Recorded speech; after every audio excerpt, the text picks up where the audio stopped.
Bonjour et bonsoir à toutes et bienvenue dans un nouvel épisode bonus du Thé Noir. C'est votre petit calendrier de l'Avent en fait, c'est magnifique. Chaque jour vous ouvrez votre application de streaming et boum, nouvel épisode du Thé Noir. Dans cet épisode, on va parler de Black Love. Tenez-vous prête et bonne écoute. Comment ça va Néné? Eh bien, écoute, ça va bien. Petit erratum, t'as dit c'est notre calendrier de l'Avent, mais l'Avent c'est déjà passé puisqu'on est entre Noël et Nouvel An. Donc, Calendrier de l'après. de l'après-avant, quoi. Enfin, je sais. Compte à rebours de bonne année. On va dire ça comme ça. J'ai jamais utilisé les calendriers de l'Avent correctement. Non. Tu sais, t'en reçois un, surtout ceux des chocolats. Je les mange tous. Non, non, moi j'ai Je m'en respect. fous, moi, de la date. Ah non, moi j'ai respect. Je m'en fous, je mange tous les chocolats. Ouais, ok. Tu vois, on est deux personnalités différentes. C'est pour ça qu'on se complète aussi bien. Hein? Oh. Cute. Bon, allez. Voilà, on va voir comment on se complète bien dans cet épisode avec beaucoup de débats. Oui.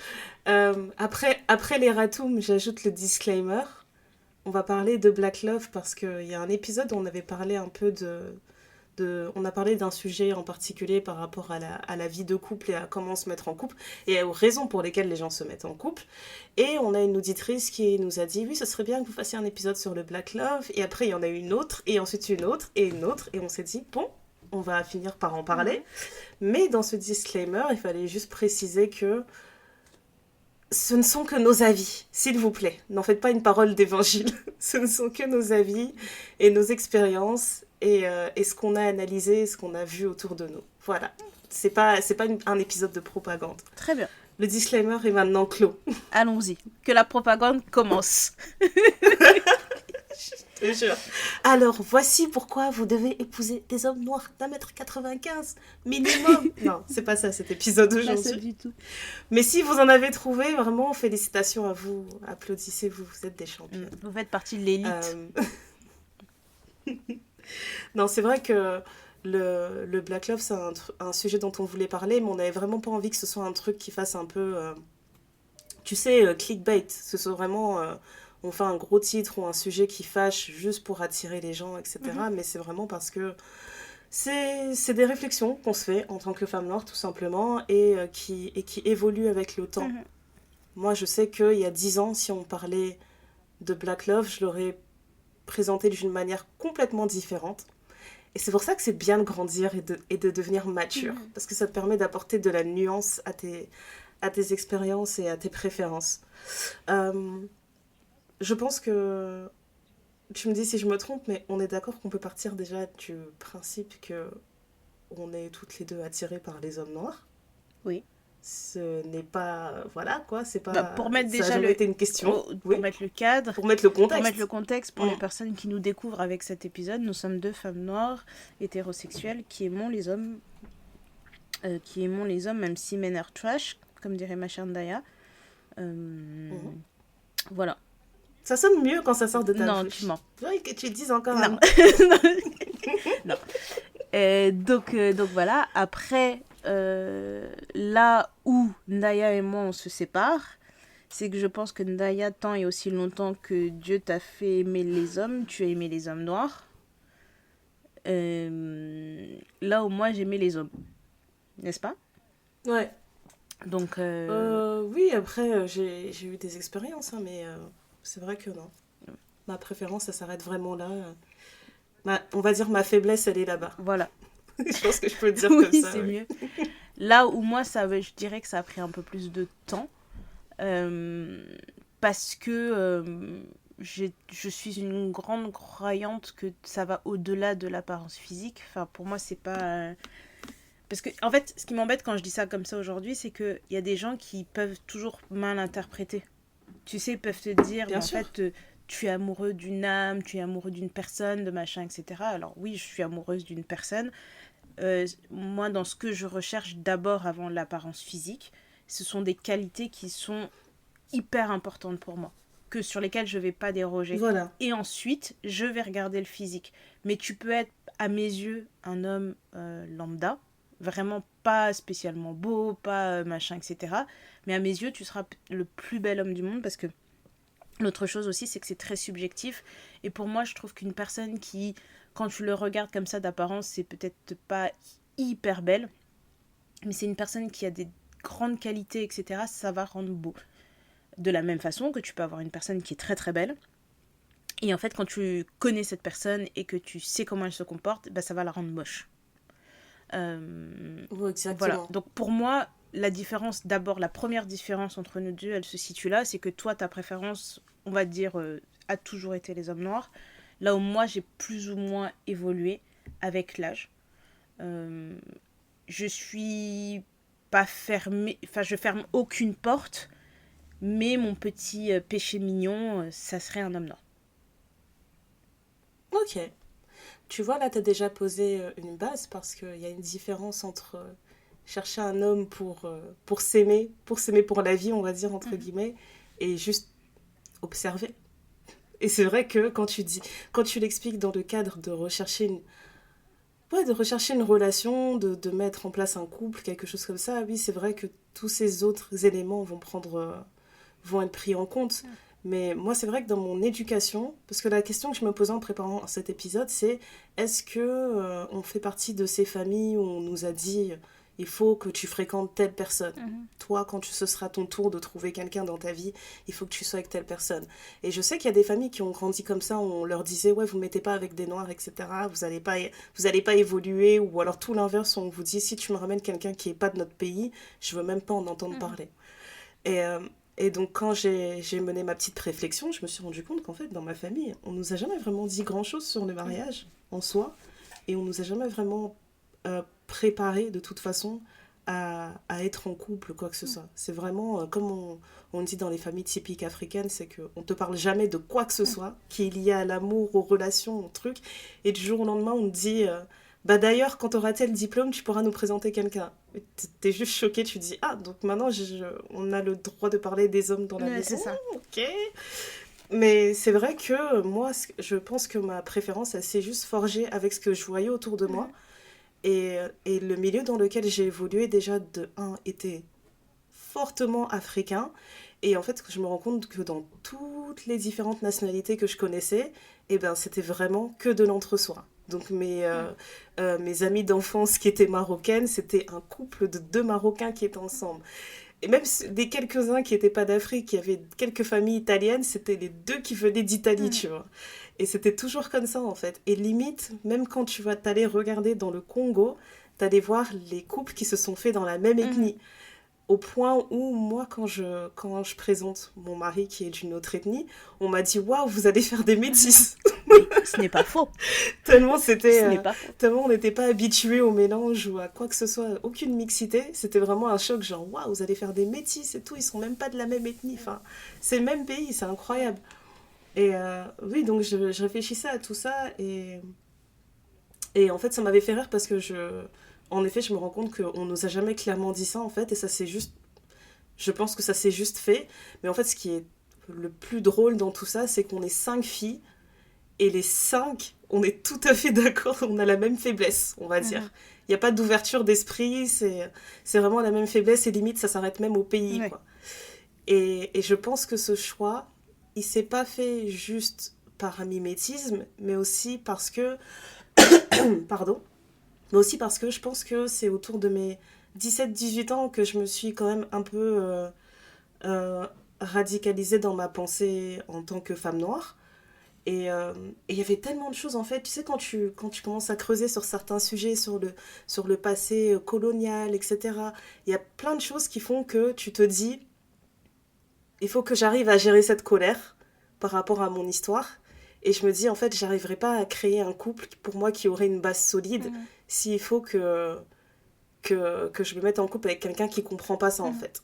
Parce qu'il y a plein de choses, tu peux les entendre, mais si c'est pas ton vécu, si c'est pas ton histoire, tu vas jamais le comprendre. Tu peux juste l'entendre et le respecter, mais tu peux jamais le comprendre de cette même manière. Et je me suis dit, ça c'est vraiment un truc, c'était ma conviction en fait, je serais pas sereine à la maison si je suis avec quelqu'un. qui est pas de la même obédience que moi, et on va parler de... Et genre, je vais parler de l'histoire de mon peuple, de l'histoire de mon ethnie, ou même juste de l'histoire du peuple noir, et que cette personne, elle comprenne pas et qu'elle soit là, genre, ah ouais, c'est chaud. Ouais, c'est ça, mais Mais après, ouais, le vas-y. truc, c'est que moi, je me dis qu'il y a des personnes assez intelligentes sur cette terre pour le comprendre. Mhm. Tu vois, parce que C'est de la vrai. même façon que on peut se dire, ah bah, ce sera plus facile d'être avec une personne comme moi, mais tu peux aussi tomber sur des hommes noirs qui finalement ne comprennent même pas ça et que eux, pour eux, c'est, ah, ça c'est le passé, on laisse tomber.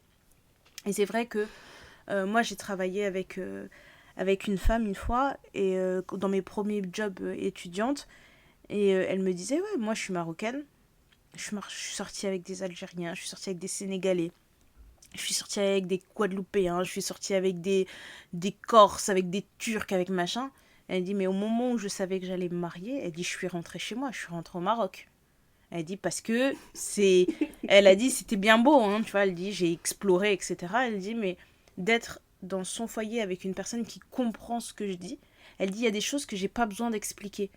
Elle dit, ça peut paraître Ouais. hyper bête, hein.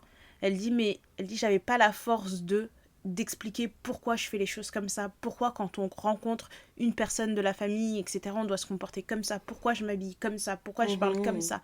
Elle dit ça, c'est quelque chose que j'avais pas envie. Et elle dit, on aura beau tous se dire que, ouais, il y a beaucoup de métissage, etc., c'est l'avenir, et etc. Elle dit, quand tu regardes bien autour de nous, les gens de notre génération, elle dit, fin des fins, il n'y a pas tant de métissage que ça. Elle dit peut-être qu'on les voit Ouais, c'est beaucoup, vrai.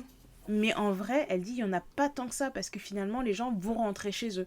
Ou au pire, tu vas avoir, tu sais, des, euh, des peuples, des peuples très proches, tu vois. Tu vas avoir peut-être Mhm. Sénégalais, Mauritaniens. Donc c'est pas tant, enfin c'est pas Mhm. si différent que ça, tu vois. Ils vont se dire ah c'est pareil, tu vois, pour les gens. Moi je suis pas experte, hein, corrigez-moi si je me trompe, tu vois, mais c'est comme si pour nous on avait Congo Mhm. Brazza, Congo Kinshasa, c'est pas, tu vois, Ouais. c'est pas très très éloigné, tu vois. Et Mais tu vois, je rebondis sur le rentrer chez soi. Il prend tout son sens justement quand la culture, elle prend une énorme place dans ta mhm, vie. Et bah quand tu dis rentrer chez toi, bah tu vas rentrer au Congo. Alors que tu vois, on est né en mhm, France. Mais une personne qui est née en France et qui a été élevée en tant que Française et qui n'a pas eu cette double culture comme nous, rentrer chez elle, bah, c'est rentrer en France. Donc elle n'aura pas ce problème de c'est trop compliqué de trouver une personne qui a la même culture que moi, etc. Techniquement, elle a son champ des possibles, il n'est pas aussi réduit que le mien, par bien exemple. sûr. Après l'autre chose que je vois par rapport à ça parce que ça a été ma première piste de réflexion d'ouverture, j'avais 18 ans. Et moi, je m'étais jamais posé la question comme ça, parce que quand on me demandait avec qui tu vas te marier, j'ai dit avec un homme. Ça a toujours été ma réponse. Il n'y avait pas J'adore. de. Tu vois, il n'y avait pas de. Ah, il faut qu'il fasse ci, il faut qu'il fasse ça, il faut qu'il soit comme ça, avec un Italien, avec un Corse, avec un Turc, avec un Malgache ou avec un Chinois. Non, c'était un homme. Et les gens ne comprenaient pas parce qu'on me disait tout le temps, mais un homme comment? Je dis, bah, un homme humain. Parce que vraiment, tu vois, il n'y a pas de. Et quand on m'énervait trop, j'ai dit, ça sera un homme vert avec des antennes, tu vois. Parce que franchement, enfin, je peux pas. Mhm. Je n'arrivais pas à imaginer du haut de mes 17 18 ans la personne avec qui j'allais finir ma vie parce que comme moi Et pourquoi on demande ça à des gens de 17 18 ans, franchement? Laissez-nous c'est des tranquilles. discussions d'adolescents, hein, de jeunes adultes, mais tu vois, Ah, d'accord, non, je pensais que tu voulais dire que c'était des adultes qui te non, demandaient non, ça. Ok, non, mais ok. non, non, mais tu vois, par exemple, quand ma mère de temps en temps elle m'en parlait en grandissant, ouais, parce que pareil, une fois que j'ai eu mon bac, Mhm. là c'était bon, on pouvait essayer de sonder pour savoir si on devait s'inquiéter ou pas.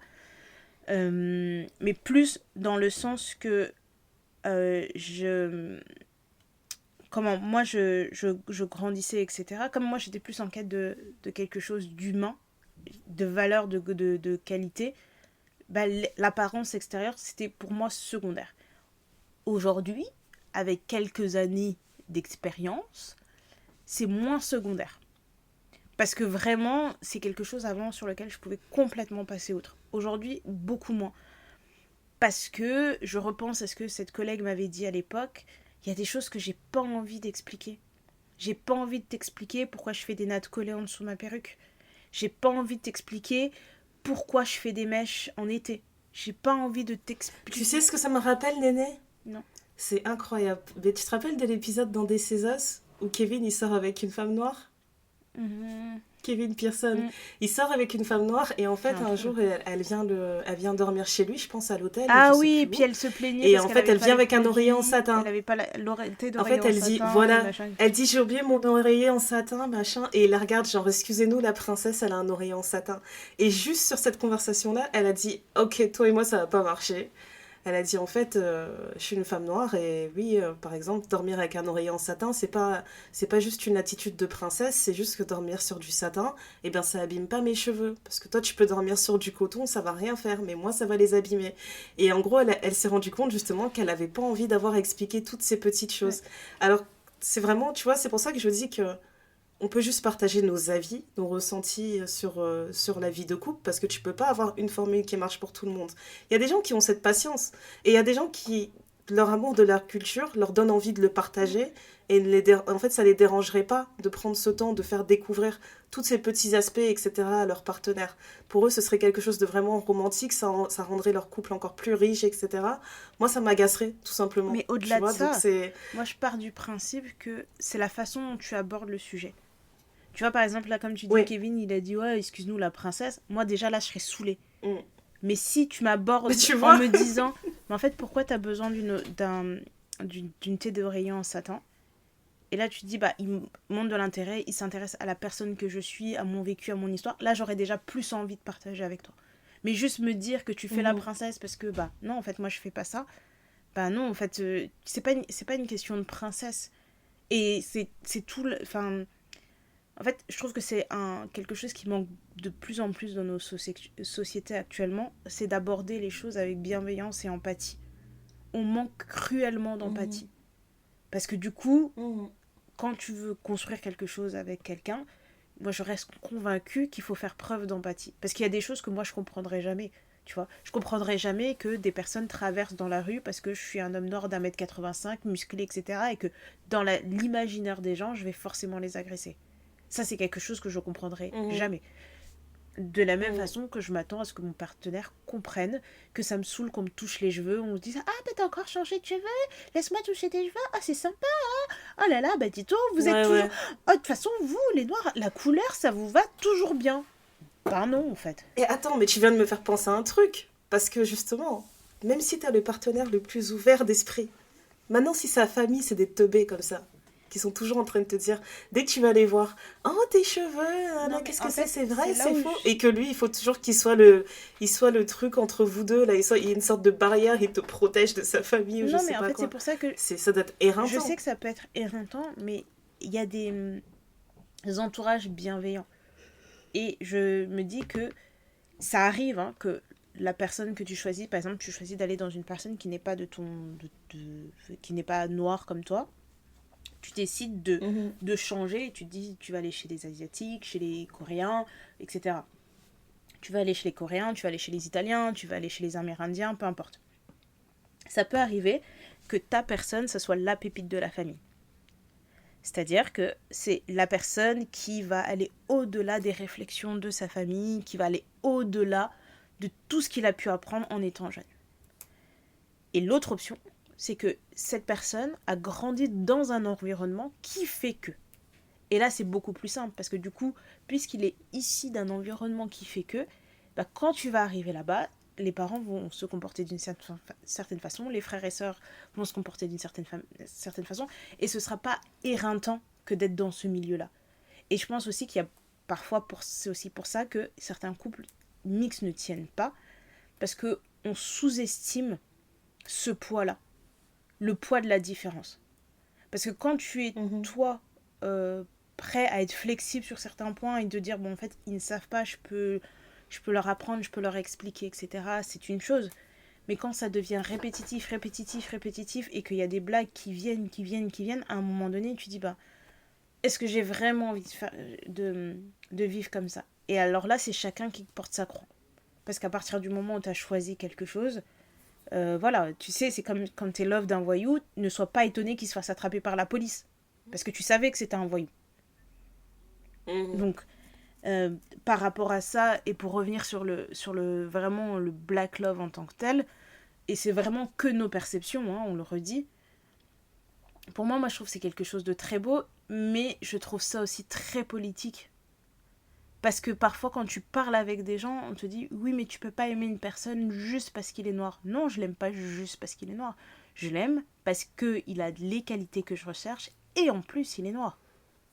C'est, ça peut paraître un détail pour certaines personnes, mais toutes ces petites choses, les micro-agressions qu'on peut subir dans le quotidien, on n'embête pas les Chinois qui restent entre eux les Chinois, les Indiens qui restent entre eux les Indiens. On les Vraiment. dérange pas, hein. Non, c'est vraiment, je trouve que c'est vrai, c'est une vraie fixation sur les noirs en fait. Je ne sais pas pourquoi, mais c'est vrai que c'est une énorme fixation sur les noirs. Après, si tu regardes dans certaines communautés asiatiques aussi, il y a un autre regard sur le métissage aussi, en tout cas précisément avec les blancs, qui s'apparentent un peu au même problème qu'on a avec la fétichisation, etc. Surtout des femmes chinoises par exemple. Euh, Moi, je pensais justement au côté sombre, le côté vraiment que je ne supporte pas quand on parle de Black Love ou de métissage. En fait, je supporte pas cette idée de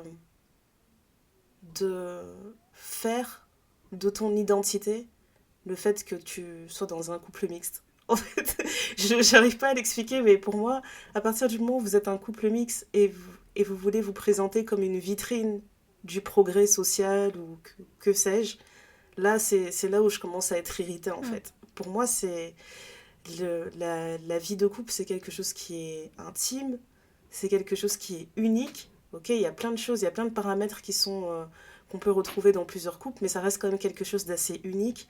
Alors vraiment utiliser un couple pour dire voilà, nous on représente, je sais pas moi, je sais plus c'est quel couple là sur Instagram qui s'appelle Kimchi et je sais pas quoi, là, genre c'est une noire avec un coréen, je crois. Et il s'appelle Kimchi et puis un autre truc du pays de la femme, en fait. Et ça, vraiment, je supporte Mm. pas. Quand vous commencez à vous transformer en caricature de l'homme de tel pays et de la femme de tel pays, ça me tresse les Mhm. poils, mais d'une force. Ouais. Et en fait, j'ai repensé à un jour, je rendais visite à ma sœur. Et en fait, j'étais venue de Londres et j'avais ramené plein de choses. J'avais une grosse valise. L'ascenseur ne marche pas dans son immeuble. Je prends les escaliers. Il y a un monsieur blanc qui arrive en même temps et me dit: Je peux vous aider? Je dis: Oui, c'est super gentil. Il prend ma giga valise, etc. Alors, je lui ai rien demandé, hein. Il me dit: Non, mais je lui dis: Je suis désolée, elle est vraiment lourde. Il dit: Non, j'ai l'habitude et tout. Il dit: Non, mais on se connaît, j'ai l'habitude. Moi, j'ai épousé une malienne. Sa famille aussi, à chaque fois qu'elle nous rend visite, elle ramène v'là les valises et tout, c'est énorme. T'inquiète, t'inquiète. Je me suis dit: Mais qu'est-ce que tu racontes, mec? Mm. En fait, c'est cette partie-là que je ne supporte Mm. pas. Il y a plein de couples qui sont capables de se trouver en tant que personne, et ça je respecte, qui se trouvent en tant que personne, qui arrivent à créer un beau concon, un joli couple ensemble, et qui arrivent à dépasser ce côté de ah, on s'aime, et en plus, regardez le mélange de nos cultures, c'est magnifique. Non, c'est juste deux personnes qui s'aiment et qui arrêtent de faire une fixette juste sur la race. Mais il y a ces couples, et là je veux vraiment attaquer les Congolais, il y a beaucoup de femmes congolaises, quand elles épousent un blanc, le blanc se transforme en congolais. Et ça me rend malade, Néné, je te jure, j'en peux plus. Et il se transforme en tout ce qu'il y a de plus caricatural, en fait. Et je supporte pas quand les gens voient ça et ils se sentent honorés. Ils se disent: Oh là là, regardez le Congolais, oh là, il nous a honorés, il s'est sapé comme un sapeur de Brazzaville. Oh, regardez, il mange du foufou avec les mains. Ou alors: Oh, regardez comment il danse sur Kofi et tout, il sait bouger son bassin comme nous. Et je trouve ça tellement ridicule et ça fait vraiment clown, Mm. en fait. Ça fait vraiment clown. Il est venu 2 minutes dans votre famille, il a vu votre culture, il en a fait une sorte de medley un peu vulgaire comme ça, et genre, vous êtes heureux. Moi, je peux pas. C'est vraiment genre, si un jour, je sais pas dans quel univers, si un jour j'étais tombée amoureuse d'un homme qui n'était pas noir, ça aurait jamais été possible, ça, en fait. Mm. J'aurais pu tomber amoureuse de cette personne, mais je l'aurais jamais. À aucun moment je l'aurais autorisé, en fait, à se prendre pour un Oui, Congolais. mais C'est: Je suis tombée amoureuse de toi pour une raison. Si je voulais un homme congolais, j'aurais été chercher un homme congolais. Donc pourquoi tu fais ouais, mais ça? le truc, c'est que en tant que Congolaise, on va pas se nier qu'on a une culture forte. On a des. Tu vois, on a. Je pense que, tu vois, si. Parce qu'on en a vu autour de nous des métissages congolais et d'autres pays. Nous, notre culture, elle est très Mhm. très forte. Si tu te retrouves face. Je peux prendre un autre exemple de culture forte, pas la culture indienne, mais les Indiens en général, et je parle de toutes les ethnies d'Inde, leur culture, Mhm. moi je la trouve qu'elle est. Enfin, je la trouve très forte. Pareil pour les Vietnamiens, je les trouve très très forts. Donc, je trouve que dans ces cas-là, en tout cas moi, je ressens moins le côté de ah bah regarde, moi que maintenant que je suis avec un Congolais ou avec une Congolaise, je me transforme en ça parce que leur culture en face elle est forte aussi. Après, Mhm. moi mon gros problème avec tout ça c'est que on idéalise beaucoup trop de couples. Les réseaux sociaux ça nous a pas du tout aidé. Le black love c'est devenu un truc, c'est soit t'es pour le black love, soit tu es contre, il n'y a pas de juste milieu. Chacun expose son couple plus que de raison. Il n'y a plus vraiment cette intimité qu'on peut avoir. J'ai beaucoup de mal avec cette idée d'idolâtrer des gens qu'on ne connaît pas juste parce qu'on a vu 2 photos et 3 vidéos d'eux. Euh, Ou d'idolâtrer une vision parfois, tu vois. c'est Parfois, c'est même pas forcément un couple unique, mais un concept rappelle-toi, à chaque fois, on se faisait une blague, on se disait, pourquoi Instagram, à chaque fois, nous propose aléatoirement, tu vois, on va dire tous les trimestres, Instagram se remet à nous proposer des couples, genre, c'est toujours un homme blanc rond avec une femme avec une noire. femme noire. On se dit, mais c'est quoi C'est cette très propagande? spécifique À en chaque fois, plus. on voit ce truc. C'est super Ouais, précis, c'est très ouais. très spécifique. C'est pas un homme blanc, c'est un homme Un blanc homme roux. blanc roux. Et Et toujours une femme noire dark skin. c'est, J'ai jamais vu une light skin avec un homme blanc c'est roux. ça. Il faut toujours ce mélange Ouais. précis. Et donc, c'est ce côté-là où tu te dis, oui, en effet, il y a des gens qui sont vraiment happés par un modèle, juste une vision qu'ils trouvent sympa, en Ouais. fait. Moi, le truc, c'est que ce que j'inviterais tout le monde à faire, c'est de réfléchir le pourquoi du comment et de pas se dire que tu n'es pas forcément pour le black love parce que toi, en tant que femme noire, tu n'as pas forcément envie d'être avec un homme noir. Parce que comme dirait notre chère Ndaya, le black love, c'est la femme noire, c'est pas les hommes. Euh, Ouais, j'allais y venir, mais vas-y, je te laisse continuer, après je C'était vais juste le redévelopper. petit teasing de notre chère Ndaya. Ouais, grave. Mais le truc, c'est quoi? C'est que il faut pas se laisser influencer par tout ce qu'on va vous dire. Parce que c'est à la mode de sortir avec les hommes noirs. Donc tout le monde est là. On veut sortir avec les hommes noirs, on veut sortir avec les hommes noirs, on veut faire ci, on veut faire ça. Non, c'est pas le, c'est pas comme ça qu'il faut l'aborder. Dans toute chose, faut aborder ça de manière à ce que qu'est-ce que moi je suis capable de supporter. Comme on l'a dit, Ndaya, d'entrée de jeu, la première phase d'approche, tu me dis un truc, elle a dit non, ça c'est mort, je veux pas. Là où moi je vais dire, en fait non, je vais lui expliquer une fois. Je vais lui dire, écoute, Mhm. tu peux pas dire quelque chose comme ça fait pas de sens. Parce que je crois en mon intelligence de choisir une personne qui pourra comprendre ça. On peut essayer 1 mois, 2 mois, 3 mois, chasser le naturel, il revient en galop, cette personne, elle va complètement oublier tout ce que j'ai dit. Ou alors je vais devoir répéter. Si moi j'ai pas la force de répéter toute ma vie, ben je vais pas répéter toute ma vie en fait. Et c'est à moi de dire.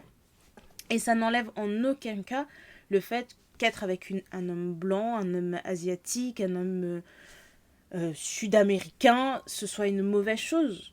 Non, en fait, chacun fait ce qu'il veut. Mais il faut pas Mhm. en fait, il faut pas suivre des tendances parce que vous allez suivre des tendances bêtement. Vous allez vraiment suivre des tendances bêtement. Moi, je me souviens quand on passait le bac, la tendance c'était d'être avec des Justin Timberlake. Toutes les nanas voulaient être avec des Justin Timberlake. Et tu te dis, ben non. Là, maintenant, le truc qui est à la mode, Regardez les retombées, regardez ce qu'est devenu c'est Justin. ça. Pardon. Le truc qui est à la mode maintenant, c'est sortir avec un mec qui est dans la finance.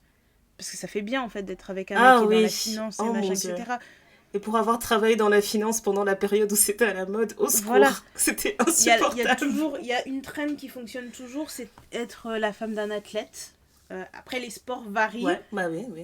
Il y a des moments, c'est les rugbyman qui ont plus la cote. Il y a des moments, c'est les footballeurs. Mais football, basket, de manière générale, ça a toujours à peu près la cote, tu vois. Là, maintenant qu'il y a eu les JO et qu'il y a les mecs du ping-pong là, qui ont pété le score, peut-être que ça va devenir à la mode de sortir avec un pongiste. Euh, mais tu vois ce que... Non, parce que, ok, il y a des trends, mais il y a aussi des fois, c'est une sorte de déformation psychologique qui est faite, tu vois. J'avais lu un truc qui m'avait vraiment marqué, où en gros, une fille sur Twitter disait qu'elle s'était disputée avec son frère, mais elle a dit, ouais, j'étais tellement en colère que j'étais prête à en venir aux mains. Où en gros, elle parlait avec son frère qui disait, je pense qu'il sortait, on parle de personnes noires, hein, qui disait qu'il sortait avec une blanche, et il disait, mais de toute façon, je peux pas sortir avec vous, en parlant des femmes noires, parce que vous êtes trop matérialiste, etc. J'ai pas l'énergie pour ça. Et en gros, sa sœur, elle s'est tellement énervée à lui énumérer toutes les femmes noires de sa famille et de son entourage, à lui dire voilà ce qu'elles font dans la vie, voilà avec qui elles sont, voilà ce que les personnes qu'elles fréquentent font, et voilà les mille et une manières dont elles subviennent à leurs besoins et dont elles subviennent aux besoins des gens autour d'elles. Et elle était en mode, je l'ai empoigné, je voulais le démarrer parce que d'où cette idéologie lui sort en fait. Oui, non, mais c'est ça. Je sais pas à force d'entendre des messages en fait, des fois on les intègre et on pense que c'est une réalité et on prend pas le temps de juste s'asseoir et de regarder autour de soi. Et elle lui disait mais ta propre mère, regarde-la, regarde-moi, regarde tes tantes. Est-ce que tu en connais une seule qui est matérialiste dans ton entourage? Non, parce que tu as entendu ça tellement de fois sur les réseaux ou dans des chansons ou que sais-je, ou dans des programmes, que tu es persuadé que c'est le cas. Et je trouve ça hilarant parce que justement, pour avoir travaillé dans la finance, les femmes blanches qui parlaient de « je cherche un homme en finance », elles sont nombreuses. Et j'ai jamais entendu une femme d'une autre obédience parler comme ça. Et franchement, tu seras surprise de voir le nombre de meufs qui deviennent assistantes de direction ou assistantes d'une équipe, etc., dans l'espoir de trouver un gars dans les managers, en fait. C'est incroyable. Et elle se gênait pas pour me dire ça. Elle se gênait pas du tout. Donc on était là, elle regardait les différents employés. Ah non, lui il est marié, oh, mince, c'est tout. Et il y en a une qui me parlait même d'un gars qui était marié. Et elle dit, ouais, mais je sais que ça fait des années qu'il est malheureux dans son couple. La folie de ça. Et après on nous dit, et on continue de répéter sans cesse que les femmes noires sont matérialistes, alors que tu peux regarder dans toutes les familles. Je suis sûre que peut-être que je trouverai des cas hein, où il y a des femmes qui pigeonnent un peu, etc. Mais une mère africaine, elle subvient aux besoins des gens. Oui. Une mère africaine, c'est tout sauf l'égoïsme. En fait, c'est le contraire même. Le problème, c'est qu'on voit le mal chez nous et on le voit pas. L'herbe est toujours plus verte ailleurs. Et c'est ça qui est très très dommage. Pour moi, c'est... Pour cette question vraiment de son choix, c'est de faire un choix éclairé comme pour toute chose. Ce qui est vrai pour moi aujourd'hui, la réflexion comme je la mène aujourd'hui, je la menais pas comme ça il y a 10-15 ans. Mais j'ai vécu mes expériences, j'ai grandi, j'ai été confrontée à certaines choses qui m'ont plus ou moins orientée vers un côté. Et mon côté aujourd'hui, c'est plutôt un homme noir. Je peux pas l'expliquer, c'est ma préférence aujourd'hui. Mais je suis pas fermée au reste. Parce que j'aurais pu très bien, dans l'évolution de ma réflexion, me dire un homme noir ou rien. J'ai dit, bon, allez, là, il y a beaucoup plus de chances d'eux.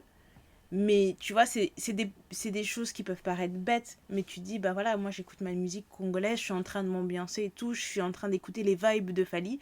Être avec quelqu'un qui écoute les vibes de Fally à côté, c'est un autre effet que d'être avec quelqu'un qui dit, mais il a dit quoi là ? Celui qui dit, ça veut dire quoi ? Et qui dit, c'est pas pareil, c'est pas pareil. Mais ça, c'est des choses qui sont très très bêtes, très futiles et sur lesquelles on peut passer outre, tu vois. Mais par contre, quelqu'un qui va à la première occasion me rappeler... tu vois, genre sur le ton de la blague. Alors, ça va ma petite esclave en cuisine ? Et là, tu vas être... Bah non. Non, mais franchement. Et il y a des gens qui vont trouver ça drôle et qui vont pas s'offenser.